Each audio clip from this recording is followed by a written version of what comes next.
नमस्कार जय जगन्नाथ। आज सारस्वत आसर को आपण मानक स्वागत जनाऊँ। आज कवितार शीर्षक मो हाथ तियारी मूर्ति। मो हाथ तियारी मूर्ति अन्य केउ मंदिर रे पूजा पाउछि। आसतु शुणा। पश्चिमे सविता उभई गलेणी, पश्चिमे सविता उभई गलेणी, बाजिलाणी घंट घंटी। मो पूर्ण मंदिर शून्य दिशे आजी नीरवता विराजिछि। धुआं धूस तल पाउंश भितरु अंडाळी होई खोजुछि। आखि पाउ नाही आग की स्वस्तन, हजिला केउठी आजी। हाहाकार शब्दे आखि भरी जाए, भंगा हृदय थरुछि। मो हाथ तियारी मूर्ति अन्य केउ मंदिरे पूजा पाउछि। मो हाथ तियारी मूर्ति अन्य केउ मंदिरे पूजा पाउछि। मूर्ति गढ़ी स्नेह मिसाई, मूर्ति गढ़ी स्नेह मिसाई, भरोसा अंजुले नहीं। स्वप्न तुली रत्न प्रहारी आंकी प्राण देई।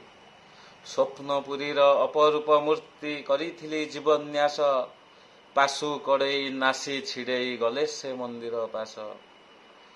पूजा पाई थिबा आलती कर्पूर उड़ीछि कना पड़ीछि। मो हाथ तियारी मूर्ति अन्य केउ मंदिरे पूजा पाउछि। मो हाथ तियारी मूर्ति अन्य केउ मंदिरे पूजा पाउछि। केउ अपराध अधिक होइला, केउ अपराध अधिक होइला, संध्यारे हिसाब करुछि।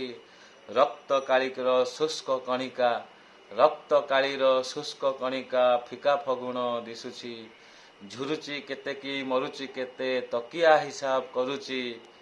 जीवन पृष्ठार ओदा कागज को फुंकी फुंकी सुखाउछि।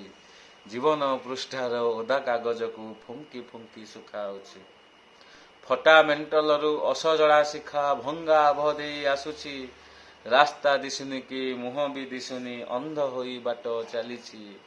विगत दिनर अपघन आजी रुग्ण रूप को धरिछि। मो हाथ तियारी मूर्ति अन्य केउ मंदिर रे पूजा पाउछि। मो हाथ तियारी मूर्ति अन्य केउ मंदिर रे पूजा पाउछि। धन्यवाद।